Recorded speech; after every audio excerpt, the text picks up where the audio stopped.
Backstage Creative, the podcast that focuses on the people who work behind the scenes of theater. My name is Krista Copper. I am a musician who has worked in the theater industry for many years, and I have been so inspired by watching people who work behind the scenes do their job. I've learned so much from watching stage managers handle conflicts, and I've learned a lot from looking at people's designs and how that impacts the music. And I've worked with so many different people who have inspired me and helped me grow as a musician. So I decided to start a podcast where I got to talk to these people, and I had the privilege to sit down and have a conversation with them and ask them about their life and what inspires them and how they grow. And it's been so rewarding for me. And I hope whether this is your first episode or you listen to all of the interviews I've put out, it's rewarding and beneficial for you as well. Today is my conversation with Kaitie Hughes. Kaitie and I got connected because she put out a post on the USITT Women in Theater Network Facebook group. She had asked if people were interested in talking about mental health, or either hearing a conversation about mental health, or wanting to share experiences about struggling with mental health in the theater world. And I saw that post and I thought, wow, that would be a perfect thing to talk about on my podcast. So I reached out to her and we connected, and she was willing to share her experiences with struggling with mental health and how that impacted her job and how different theaters handled some of the situations that she found herself in. This episode is heavy, right? We're talking about mental health, and Kaitie is very open and talks about being suicidal and being depressed. And so just so you know, this episode is heavy, and we talk about some significant things. So big thank you to Kaitie for being vulnerable and putting herself out there. And this is such an important topic, especially now. This interview, and when it's released, is in the middle of the COVID-19 pandemic. And so mental health is something that's, I think, on a lot of people's mind. So yeah, this was a very timely interview. And so here we go. Here's my conversation about mental health with Kaitie Hughes.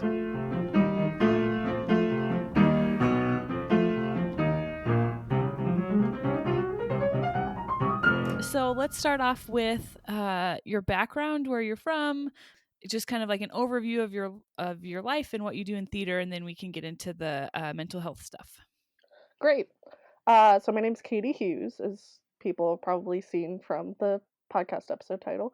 But I work in props. I started off in, if you want to include college, I started off in September 2013, so almost 7 years now, working in this industry. I started off as a scenic carpenter, and then I did a summer stock where the props master approached me and said, "I like the way you think. You're very detail oriented. Do you want to work in props?" And I said, "I love employment and being employed. Yes, please." So I switched over to props the next year at the same company, and I fell in love with it. And so I kept working in props since then. I'll still do some scenic carpentry every now and then. Like, I just worked at a university a couple months ago as an overhire, but yeah, that's kind of my background in this industry. I'm from Pennsylvania, right in the middle of it, a little town called Altoona. Like, what do you like about props? Oh my gosh. So I love how set dressing can change a scene, right?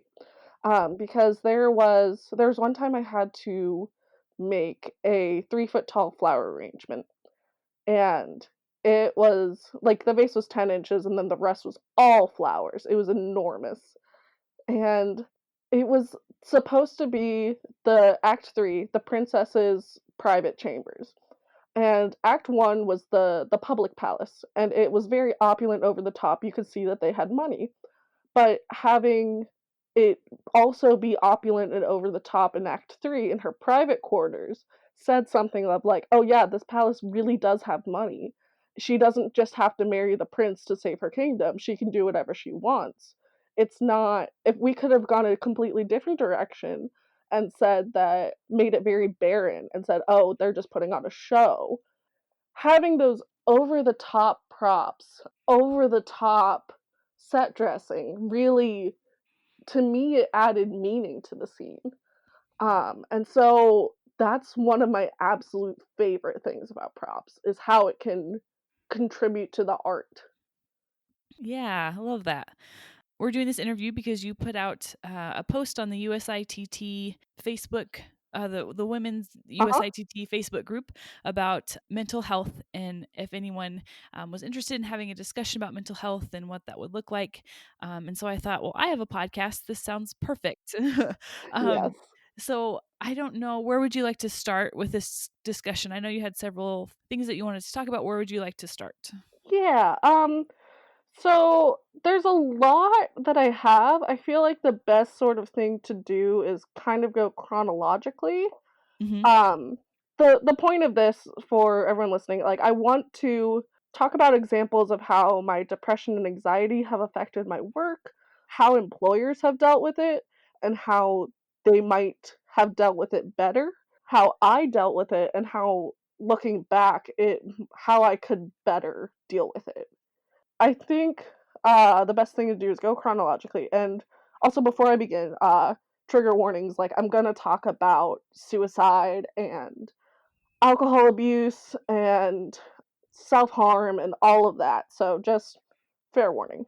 So, starting off, I started off at the University of Pittsburgh as a scenic carpenter. I didn't have any experience, I just kinda walked into the scene shop and I knew they were hiring, and I said, "I have 0 experience, but I'm very willing to learn," and they said, "That's more than most people, you're hired." And I actually found a very great mentor in that person, that was my TD.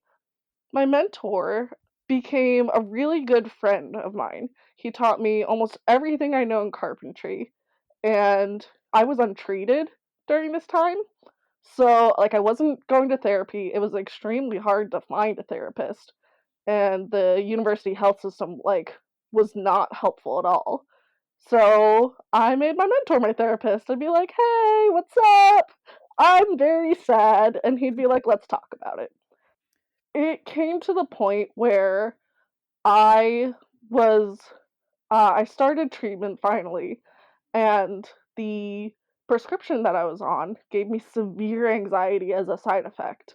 It was not the one that I should have been on at all, but it was the one they put me on. And so I stopped showing up to work. And we had a strike call and I had a no call no show. And instead of yelling at me, my mentor reached out to me and was like, "Hey, this isn't typical of you. What's going on?" And we talked about it, and I think having a good relationship built on trust was one of the really good things that he did that enabled me to open up to him and talk about what I was dealing with, and just overall him trying to help me out was one of the better examples of employers looking after me. Yeah, that was just a really good experience for me as far as him taking the time out of his day to talk to me Hmm. and just caring. The university, however, did not care so much. I ended up dropping out. It wasn't going well. My mental health, I was suicidal, and everyone I talked to was like, "Yeah, that's a good reason to drop out." So after that, I ended up taking on an apprenticeship at a Lort theater, and it didn't go well for me. I didn't have a very good support system there. Like, I didn't make friends. Everyone was, in my opinion, very office politicky, and Hmm. I just didn't click with them, and so I didn't have friends there, and I started to disagree with my supervisor a lot, and in the end, I developed a drinking problem. In hindsight, it was painfully obvious. The carpenters there had a beer club Tuesday thing that they did. Every Tuesday, they go out to a pub nearby, and I would join them usually, and I would drink, like, 5 or 6 beers and then, like, still keep talking and then get another.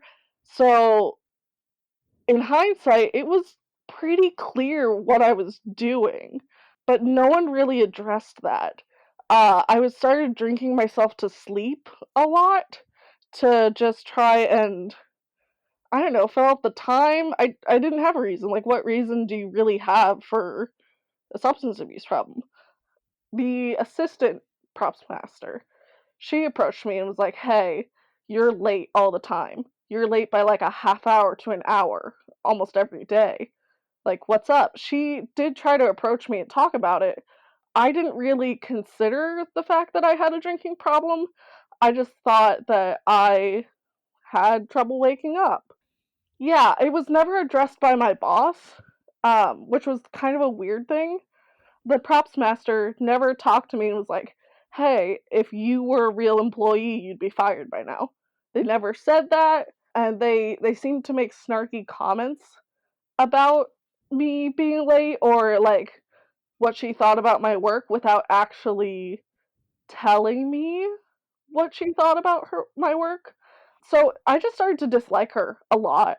And so I didn't want to talk to her about anything. And so I think one of the really important things about having, if you have an employee with depression or any type of mental health issue, you have to have a relationship built on trust to in order for them to even talk to you, right? Because I had my mentor at Pitt. He was great. I would talk to him about anything. I'd follow that guy into a dumpster fire. But but my props master while I was an apprentice, I didn't trust her at all. And furthermore, like she would make rude comments. And so I wasn't gonna tell her like, oh yeah, like I was also a bartender at front of house. Terrible job for an alcoholic. I would Mhm. steal champagne bottles. Like we had mini champagne bottles. I'd steal them, take them home. Like I wasn't going to admit that to her or admit anything to her and say I'm really struggling with this. I'm not like I would have visions of taking the framing nailer to my forehead, Mm. which is extremely terrible for someone who works with a framing nailer. If you want to help your employees, you have to be able to talk to them first and have them willing to talk to you. So, yeah, that's kind of my takeaway from that experience. In the end, I think I just burned every bridge that I could have possibly had there. Yeah, so there was that experience. And then I had a summer stock that I worked at. This was the first summer stock that I went to, that I switched into props at. I was there for 3 years. First year as a carpenter, next 2 years as a props artisan. The 3rd year, though, was right after my apprenticeship, and I was still really terrible. Still had a drinking problem. Overall, I was just really depressed. I had a rape scare at one point. It was just really, really bad for that summer, and then they ended up letting me go without telling me. So that was one of the most devastating points in my life because I had invested myself so much into my work. That was my purpose at that time, and they took it away from me, which to be clear, like, I understand why they had to. I shouldn't have been around power tools, definitely, and that's part of my job as a props artisan there was to build things. It just came without warning, and that was what hit me the most, was that they didn't talk to me about it beforehand. When they sat down to talk about me leaving, they kept repeating, we're doing what's best for you. And I told them if I leave this place of employment, then I like and leave housing, I'll have to go back to my dad's house. And at that time, my relationship with my dad was so bad that any time that I went back home, my mental health tanked. Hmm. So I knew that that was not something that I could possibly do. They, to their credit, they kept talking to me and was like, "Well, is there some place that you can go? Like, that's not your dad's house?" And I finally said, "I guess I can go to my sister's." But for some reason, I don't even remember it now. I didn't really think that was an option. So I ended up couch surfing in Pittsburgh. I went back to Pittsburgh. I went to contacted some friends, and I ended up couch surfing for a while. One of the things that I think that depressed people can or people with mental health issues can do better than I did was, to recognize your support system. I talked to my sister about this in later years, and she said, "Well, why didn't you come to live with me? You know I would have given you a place to stay. Like, it would have been away from dad's. It would have been fine." And I don't know why. I think maybe I thought that it might last indefinitely and she couldn't support me indefinitely. I don't know. But looking back, I really wish I had used my support system because you can't do this alone, right? Mhm. It's it's impossible to do alone. That was another thing that I did while I was at University of Pittsburgh, was when I dropped out of school and I wasn't doing work study anymore, I didn't have an income. To a little timeline, I had done the fall semester, ended that, and took the next semester off to work on my homework and my work from the previous semester. I didn't have any money coming in because I didn't have work study, and so, my dad did agree to pay my rent in Pittsburgh. So, that was really helpful, and that was one of the things that did help me out was having that safety net there to support me. Like, I didn't have the best relationship with him at the time, but he did still care about me and still had the resources to pay my rent while I was in Pittsburgh, which was very helpful for me that I wasn't next to him, right? At the end of that summer stock when I essentially got fired, I just couch surfed for a while, and it was a really low point in my life. The only way I really got through it was I kept talking to friends and really reached out on my social media. I ended up I ran out of money, right? Like, you can't run forever. I did have to go back to my dad's house. And that was a kind of a shitty 2 months after that, but I got a very lucky break. I got signed on to a tour to be a props assistant there. So that pulled me out of that situation. And then I was better. Like, I felt so much better. And that's one of the things that I've found with depression is that you can be on all the different meds in the world, but it's not going to help you out of poverty. It's not Mm. going to help you out of a shitty living situation with your parents. If you are able to, changing your situation is something that helps immensely if it is a situational stressor. While I was in college, I had a sort of mental stress. So I have a major depression and a minor OCD. And one of the things with my OCD was writing essays.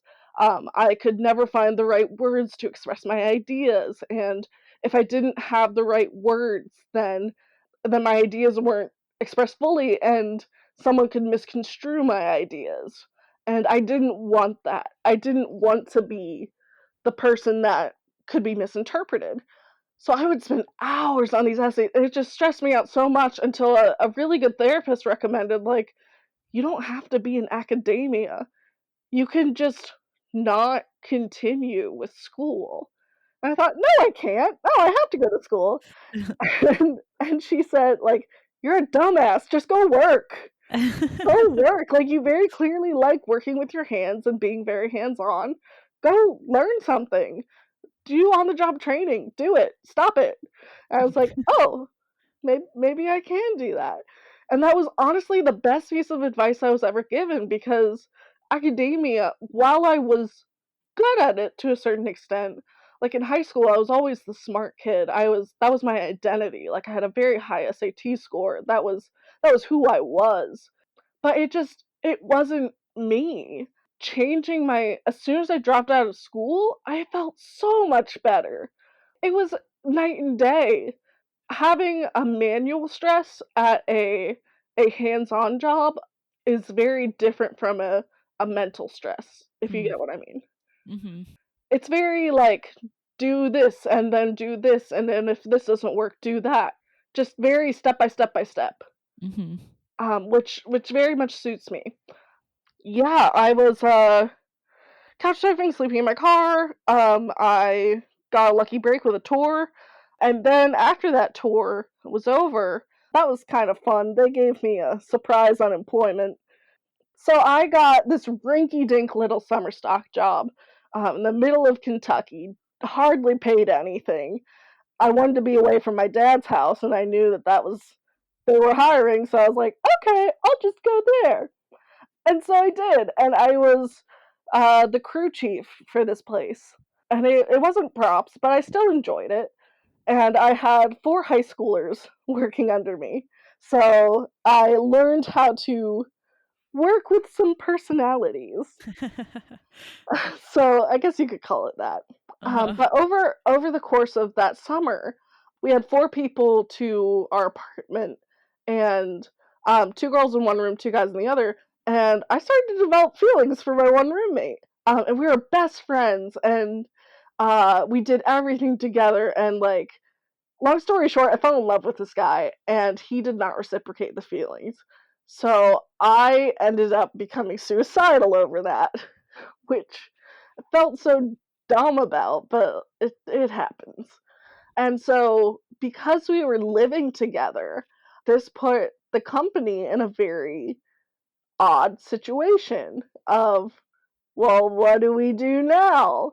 I told them, like, hey, I have to go to the psych ward. This isn't a question, it's I have to go. And they were very understanding. They said, we'll deal with whatever we have to do before you come back, if you want to come back, but we will manage. Go take care of yourself, which was the absolute right response. I mean, anything else is borderline illegal, I think. I went, I took care of myself, and then as I was coming out of the psych ward, I was on new medication. I was already feeling better. And I talked to the head of the company, and they said, hey, we got a motel room for you. It's right across from the theater, and it's separate from your old living situation. So that was incredibly good, like right away, right off the bat. And then I talked more to the head of the company, and they said, if you want to return to the company, we can do that for you, but we have to talk to your doctor first and make sure that you're cleared for work. Like, obviously, you're cleared to leave the hospital, but we want to make sure that you're cleared for work and working with power tools and all that your job entails. And I completely understood that because that's what you need to do for the safety of the mentally ill person and for the safety of everyone else. And they did offer, if I didn't want to come back to the company, they offered to pay out my contract, which was nice of them. And I said, no, I'd like to come back to the company. They had me in the motel for a couple days while they had to figure out the doctor thing. They let me get my stuff from my old apartment, and coordinated with the guy that I liked to have him not be there. And most of my job didn't involve me interacting with him, so it was fine. They kind of did everything that a company is supposed to do during these times. Like, they made accommodations to remove me from my stressor, right? They they understood and offered me a chance to get out of the situation completely, and they wanted to make sure that the doctors were okay with me coming back to work. Like, in my opinion, that is everything a company and an employer should do in a situation like that. So, that was one of my better experiences. What also happened at that company is one of my 4 high schoolers I had under me, this was prior to my psych ward, prior to the time I went to the psych ward. One of them had come in with scratches all over their arms, and it was very obvious that they had self-harmed. And so I talked to him. I was like, "Hey, listen. First of all, give me a hug. Like, you're clearly in a shitty situation, and I am sorry that I did not notice before now." And I talked with him for a bit. I said, "I understand where you're coming from. I have had the same problems." And, like, we just talked in between our cues, and I tried to, like, let him know that it was gonna be okay and I would fight for him to stay on the job because I knew from my first summer stock that being depressed is that is a it kind of puts a target on your back in some instances of, oh, can we even have them around? Are they a safety hazard? Which is a good thing to consider. From any standpoint, it's a good thing to consider, is this person a safety hazard? But it does suck because if you're not, people still view you as that, right? Mhm. I told this kid, I was like, I will fight for you and I will make sure that you still have the ability to come into work because I think that'll be very good for you. And I know how much it hurt me losing my job when I was depressed. So I want to make sure that doesn't happen to you. And so I had to tell the not the PA, sorry, the PSM. And his first response was, well, we might have to fire him. Not, I shit you not, the first thing that came out of my mouth, whether it was the correct thing or not, I said, "If you fire him, I'm leaving." Because it's not a for someone who self-harms, their argument was, well, he's moving large set pieces with people on them. If he is a danger to them, like, we don't want him to run someone over with a set piece. I was like, there is, first of all, there's no move in the show that where that is even possible. Second of all, what are you even talking about? You know this guy, you know that he wouldn't do that or anything like that. And beyond that, it's literally not possible with the moves in our show and the set pieces we have. And he kept saying like, "Well, if he's a danger to others, then we'll have to get rid of him." I said he's not. He just needs like he is not working with power tools either. He was just stage crew. He didn't even know where the power tools were. So I said he is not a danger to keep around here. He's just very sad. And the best thing to do is to have him keep working. And we disagreed for a while, but in the end, the PSM finally got my point, and they allowed him to stay. That was a very personal moment for me. It was like I didn't want the same thing to happen to him that happened to me. I didn't Mhm. want him to be let go of because just because he was depressed. And going back, like in all fairness, I shouldn't have been in that shop. Anyways, I was let go of because I was technically speaking was a danger because I knew where the power tools were and I knew how to use them. Regardless, that still hurts, right? And it made my situation so much worse. And I didn't want his situation to just fall apart because of that. That's how I responded to the situation. So that's about all of my experiences summed up.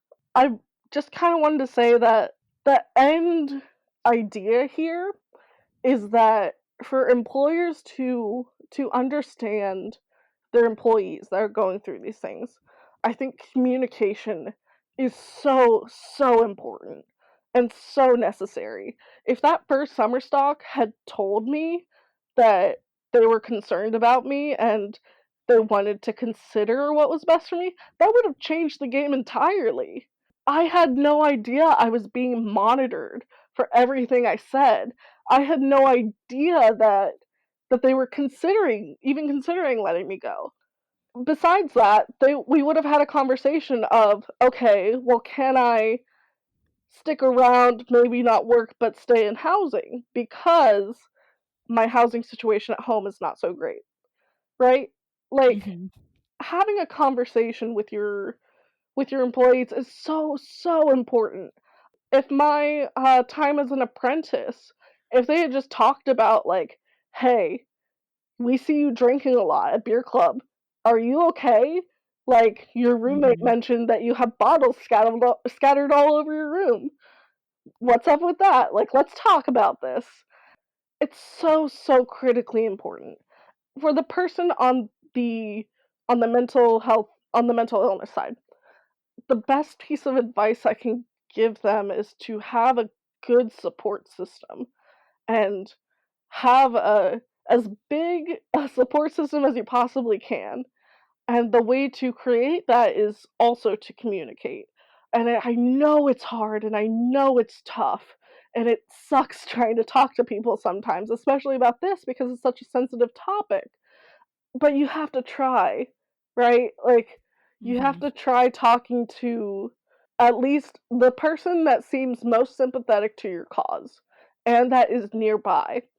And honestly, that's what I found is that people that are nearby, like physically close and actually aware of your situation, are able to help more than someone on a crisis hotline. Like, crisis hotlines are very, very good for times of crisis. But to fix your like I was saying earlier, like changing your situation helps much more than any med in the world. Like medication is important, I gotta say that. But if your depression is situational based, talking to people that are able to help you change your immediate situation is incredibly important. First of all, thanks for sharing, like, that took a lot of courage, to be open and honest with your story, so this is an important topic, but it's hard to talk about, so I think the people who have the courage to talk about, help give other people courage too, so, yeah, you're giving other people courage to talk about this, so thank you. Thanks, of course. There's one other thing I wanna mention. Someone on the Facebook group asked if so they wanted to see they said, "I think an important thing to talk about would be deciding to disclose your mental illness or not." Mm, mhm. Um, and they said, "I've been told that saying you have ADHD or depression makes you unhireable, but disclosure is necessary for accommodation." I just wanted to say that in interviews, like, as far as making yourself unhireable or not, like, in interviews, I don't usually say, like, "Oh, yeah, I was in the psych ward twice because I was suicidal." Like, or even mention that I have depression. I talk about what I'm capable of, and if I really want to see how they address situations like that, I might ask, "How do you deal with health problems that might come up?" Or, like, just be as vague as possible. They don't have to know that you have mental health issues. As far as they're concerned, like, it's just a health problem.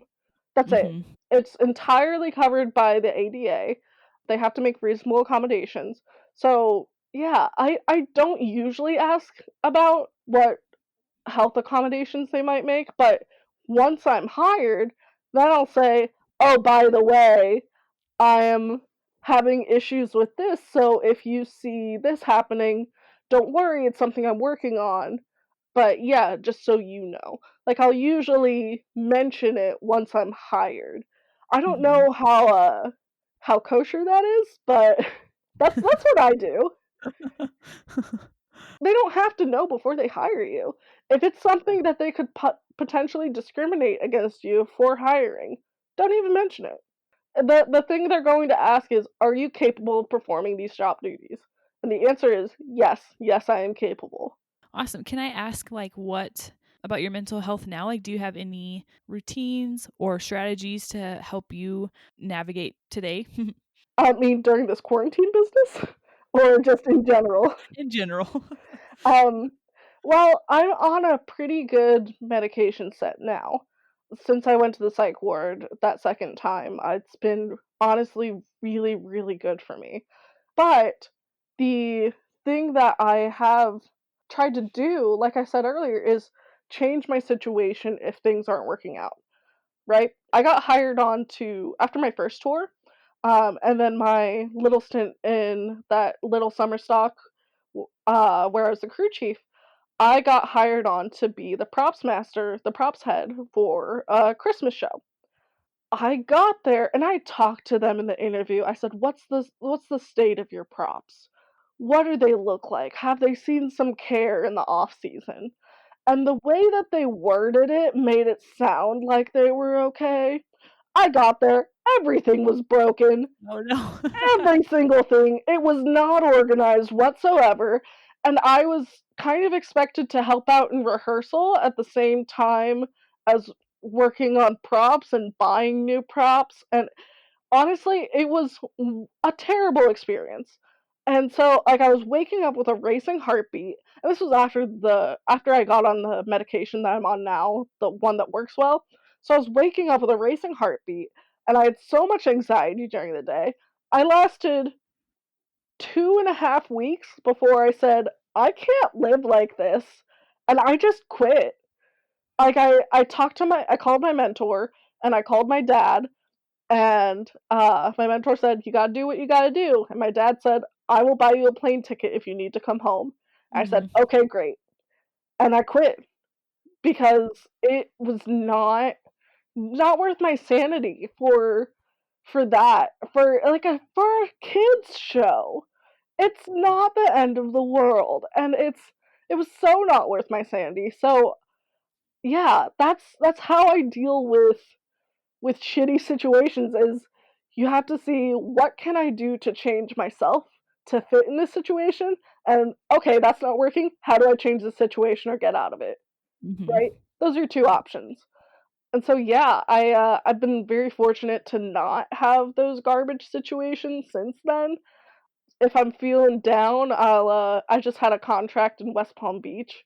I would go take myself to get breakfast on the beach every once in a while as a kind of pick me up, which was absolutely delightful.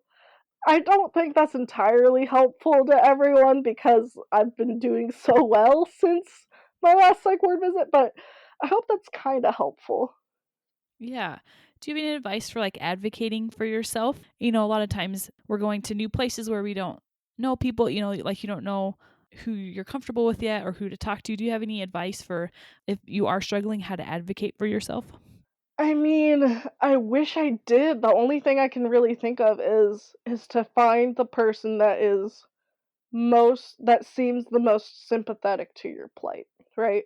And the people that have the most power over the direct situation. Because bitching to your coworker can be cathartic and it makes you feel better. That's great and all, but that's not going to change your situation. Talking to your supervisor, talking to the director of HR, those kinds of things, or the production manager.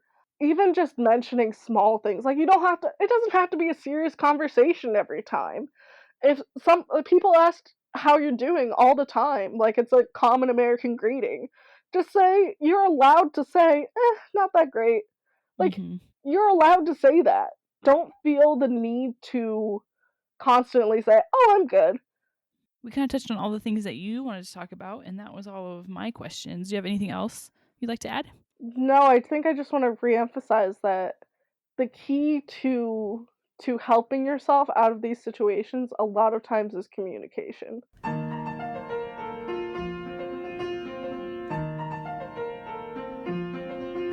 The music for the Backstage Creative was improvised and performed by Ian Leroy, and the logo was designed by Zach Room.